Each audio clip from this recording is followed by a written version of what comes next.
Welcome to my world, kid. Name's Flip. This is World of Dreams, Slumberland. Thing I would like to know is what is that got your attention from this story that wanted you to get into this project? Honestly, just on a personal level, I wanted to try and do something really different than anything else that I had done before. I tend to do darker movies and more somber movies and movies that don't have that much joy or humor in them, and I wanted to try and do something really different.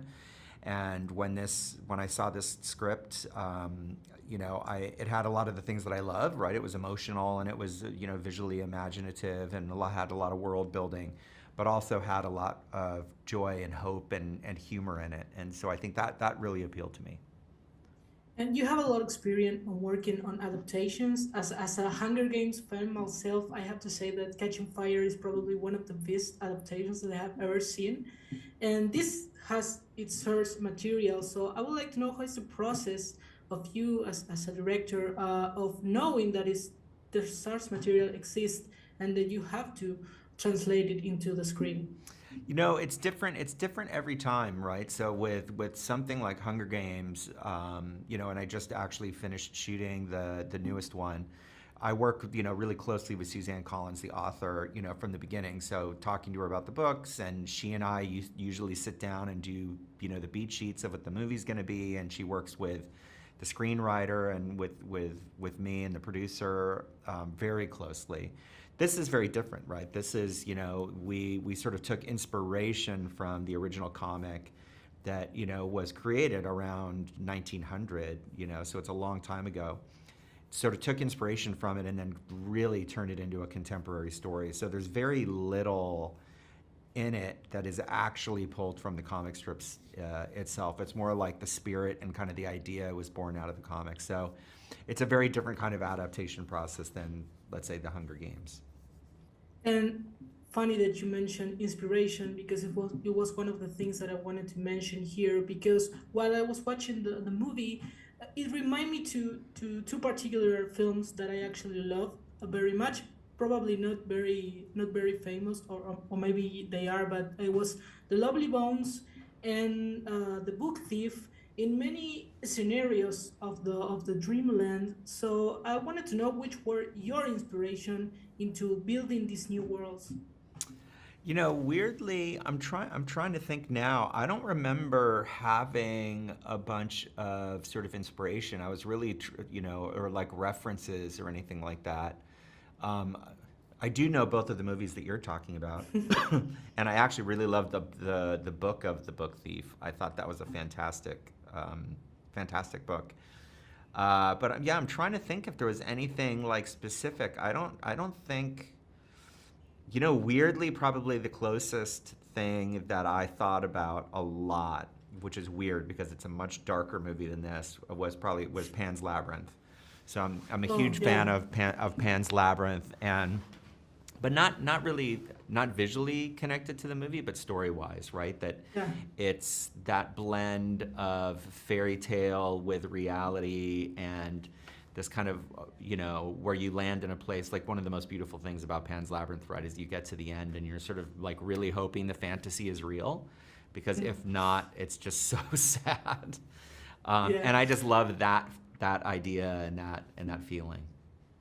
Yeah, and specifically speaking about building worlds, because this movie it has a lot of fantasy, as you were saying, and it has a lot of spaces and locations that are completely out of our reality, even when they try to resemble a little bit, because they are dreams. So how's the process of working on that, on having the possibility of creating dreams?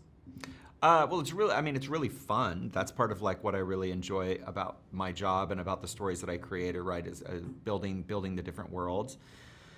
So it's really fun, and it starts with the script, where you're sort of figuring out what the dream is going to be. You're figuring out who the dreamer is, what kind of character, they are, what the story is of the dream, and starting to kind of build out from there, and then thinking of the color palettes. And then also thinking of how the dream exists within our bigger story and how it should feel like. and what the sort of emotional value is of it, right? Because each of the dreams in our movie sort of services different things. Sometimes they're scary, sometimes they're action-packed, sometimes they're more emotional.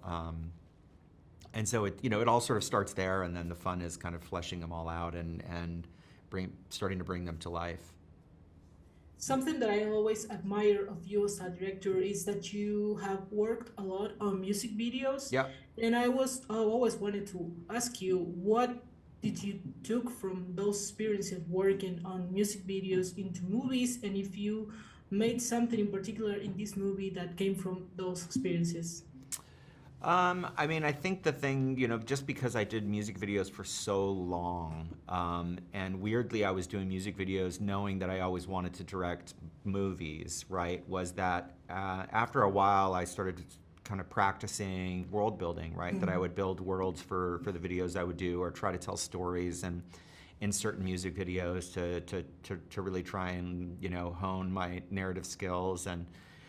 But having done like 100 plus videos, you just get a lot of experience behind the camera, a lot of experience working with crews, with different personalities, like with all the musicians you're working with, and building sets and visual effects. And so by the time that I did my first movie, I probably had, over 300 days of shooting.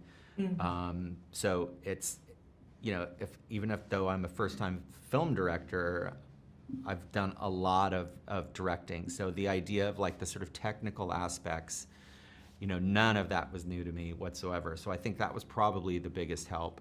That, and also just learning how to sort of turn what's in my head and what's in my imagination into something tangible and practical that's now like on screen. That takes time to figure out how to do that. And so music videos really help on that front. I had the chance to talk with Jason Momoa a few years ago, and he actually reminded me a lot to this character when I met him, because Yeah. he's really playful, he's really fun. I wanted to know how was experience of working with him, because I feel like he's the heart of this movie.